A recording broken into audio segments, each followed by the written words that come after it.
Hey good people, it's Tashira from Politics and Fashion here today with a video that is all about my top handbag predictions for 2024. Now this is my third time recording this video, y'all. And I am in my flow state. More flow, less resistance for me, and so I almost gave up on this, except for the fact that the first handbag that I'm about to mention is stalking me. It is everywhere, and that made me jump back into this discussion. If you want to hear about it, just keep watching. Now the first bag is the Margot by The Row.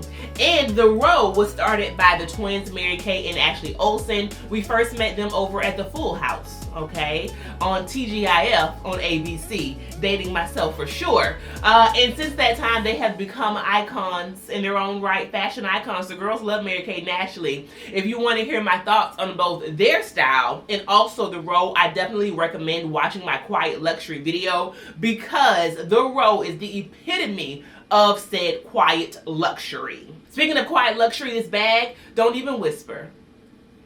It is the most understated bag you will see, and people are saying that it is going to eclipse the Birkin as the it bag. It is sold out.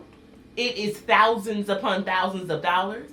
At the time of me filming this, the largest size I've seen go for around $6,000, and it is barely in stock at any retailer. And so I want to share with you today why I think you actually might need this bag. Hey grandma.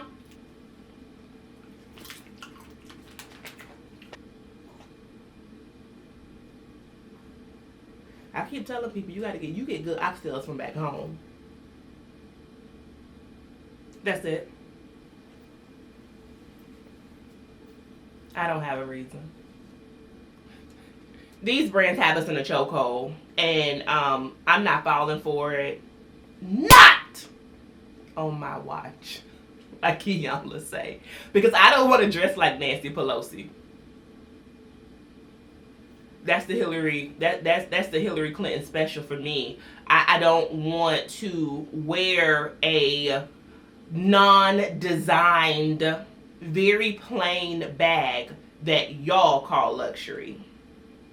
I don't see it for it. And I said in my Quiet Luxury video that while I do like things that are minimal, what I'm not going to be duped for is to pay for something that has no design to it whatsoever, and then have you call it luxury. It's no logo, it's no design, and while the materials may be wonderful, what I know is it looks like we're going to Target.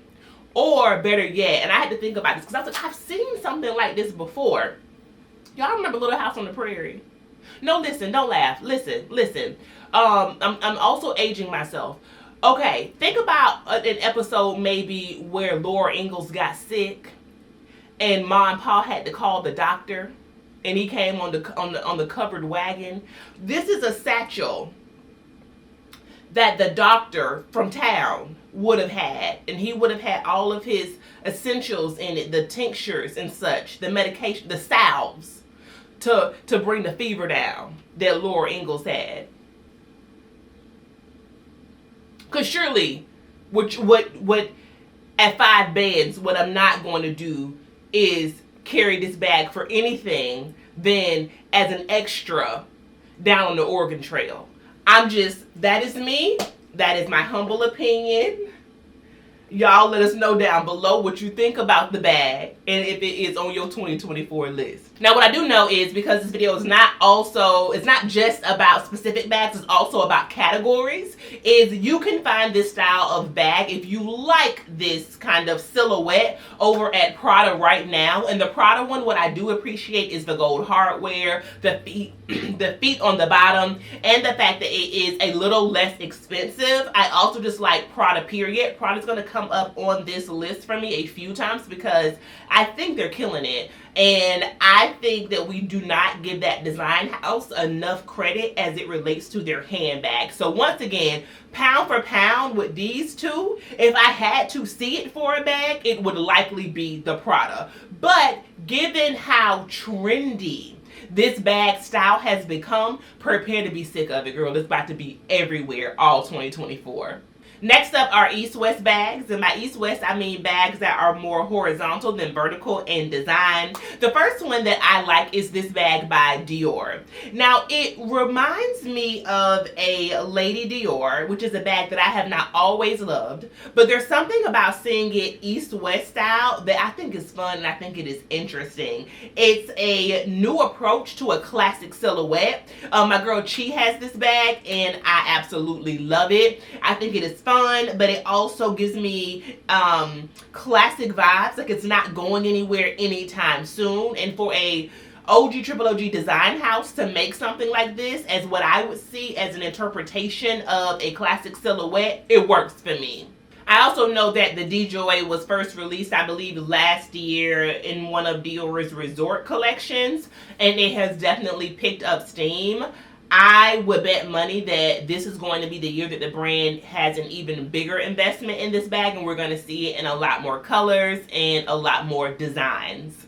And then I'm going to put the Gucci Horsefit chain bag in this category as well. This bag also fits into another category that I'm going to speak about in just a moment, but it has been all the rage. I mean, it has been everywhere. I think people love not just the silhouette and the design, but the large Gucci Horsefits. So without an actual logo, you still know that Horsefit when you see it. It's also an archival piece from my understanding. It is from the Tom Ford days down at Gucci. And you can still actually find this bag on the resale market and it is much, much cheaper. So if this is a bag that you love, I recommend that you forego the new ones and look on the resale market. While the resale prices have increased a bit, the reality is it's still cheaper than this bag because I'm looking at it now in the small size in classic leather silver hardware. The bag is $3,500 US, which sounds insane to me. And then we have the Bottega Andiamo bag. I actually like this bag, y'all, in both the tote and the clutch style. But for this category, I want to focus specifically on the clutch because, my God, when you see this thing in that fondant colorway, that deep, deep eggplant that is almost a chocolate brown that Bottega does, it is delicious. And what's really interesting about this bag that excites me, y'all, because I'm all about the details, is that very short top handle. So it's just like we're not putting our hand inside of it. No, we can't be bothered. It's just going to be a couple fingers as we just glide through the institution. Woo! That thing is good.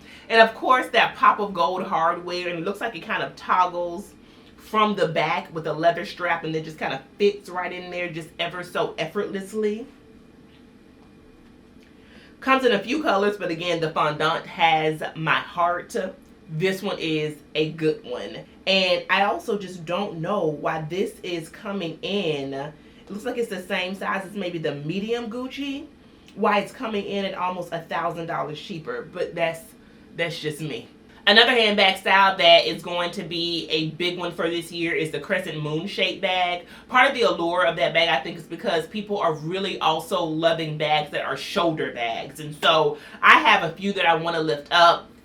Going back to Prada, we have the Prada Arc or RK leather bag. The reason I like this is I love some bold hardware. Bold gold hardware will get to me every time. I don't care what it is on. It could be on a popsicle. It could be on a pack of sunflower seeds. Throw some gold.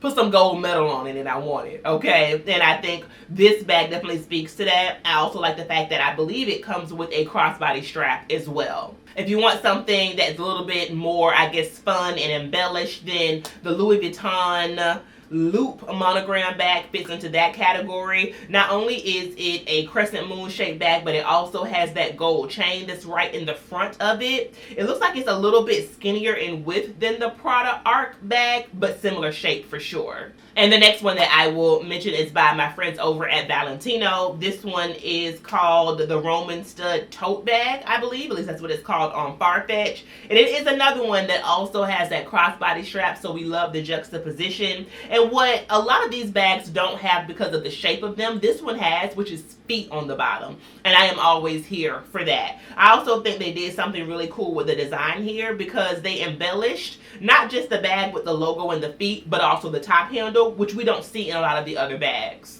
But if these are too expensive or too much of an investment for you, don't forget about Songmont. Songmont is a great company that I've seen here on YouTube. Have not seen their bags in person, but what I love about them is how many ways they can be reworn and the fact that they come in at kind of a mid-tier price point. So I would put them in the category of your Coach, for example, your Doonies, for example. They are the handbag kind of equivalent to those well-known heritage houses that is making a mark for themselves, and I think this style bag is one of their standouts.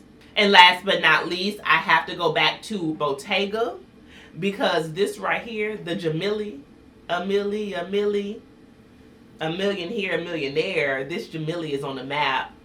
Because who told Bottega to put a bag on a bag in this way? Now, we've seen this over at Prada and at Louis before, and those for me were a little bit too kind of, they weren't mature enough, they weren't sophisticated enough. But it's something about this bag on bag that I think is everything, and I think it's because they allow for it to kind of be a head turner without all of the accoutrement. Because you see it and you're like, what's that? Ooh, what's that? I like it a lot. I like it a lot. We are going to continue to see this handbag style everywhere. And last but not least, I am going to give a shout out to Y2K style handbags. First up is going to be the YSL Lay 5A7 bag. I don't know what that represents. If anybody knows, let us know down below. When this bag dropped, I thought it was something that was meant to simply pander to a younger audience. I did not think we would still be here. I really did not. But they have released it in more colors, so sales must be good, money must be good on this one right here. And people are loving it. And unlike the Crescent Moon shaped bags that were in the other category, I mean, this is not as curved. It's kind of more of a circular rectangle, if that makes sense. Also, no crossbody strap. It is squarely a shoulder bag. It is giving me straight Y2K, like low-waisted jeans, Von Dutch, okay? That's the way that you would style this in my mind. But I was at the bar the other day, girl, and I saw someone with a patent leather burgundy one. And she looked to be a very sophisticated, stylish woman of a big age. And she just kind of had it on the bar beside her with her sipping her cocktail. And it was the first time I saw the bag in a different light. And I said to myself, oh, I get it. Especially when we talk about patent leather and we talk about burgundy. It is such a fun pop in a way that I did not realize. And I think that's probably how you would have to style this bag. The black does nothing for me.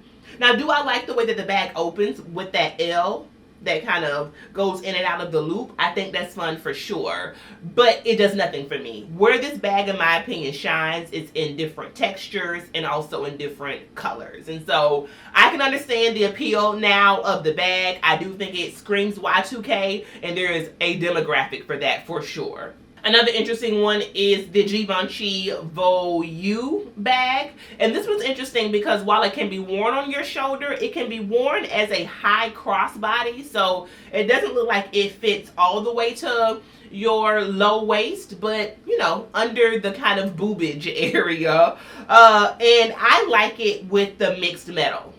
I think that's fun. I think that's interesting. And I do not think we see that enough with handbags. And also, we don't talk enough about Givenchy. They be having the bags, girl. They do. I promise. If you love that Y2K shoulder bag silhouette, but the luxury bags are not within your purview, then let's not forget about the Carry Crossbody by Coach. This bag comes in 3 colors. Ooh, the black on black is nice. Give me a black on black moment anytime. The black on black, that's good. I like that. And it looks like it may come with a crossbody strap. It does. It does. And again, it doesn't have that curved like Crescent Moon shape, but it does remind me in some ways of the YSL bag that L5 carried the 2. I don't know why that bag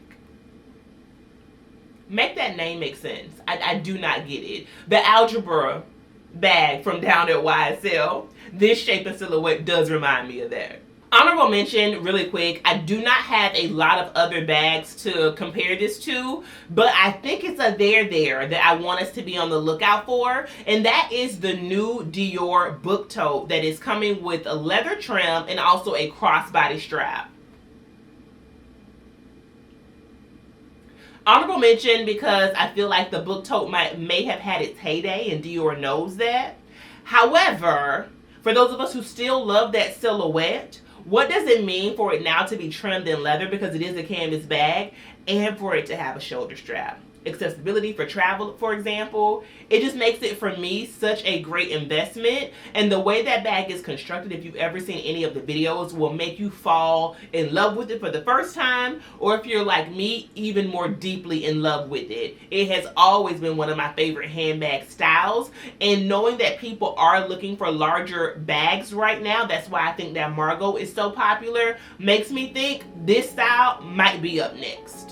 But that is it for me, good people. What about you? What handbag styles are on your list? And what bag that I've shared in this video today has your heart too? What is on your wish list? We would love to know down below. We are a tribe, so sound off. If you want to see if I make a luxury bag investment or two, okay, this is a long form content here. So it may be unboxed first over on TikTok or Instagram, or I may even chat about it on my podcast, Justice. So make sure you are following me all across the internet, and I will see you good people in the next video.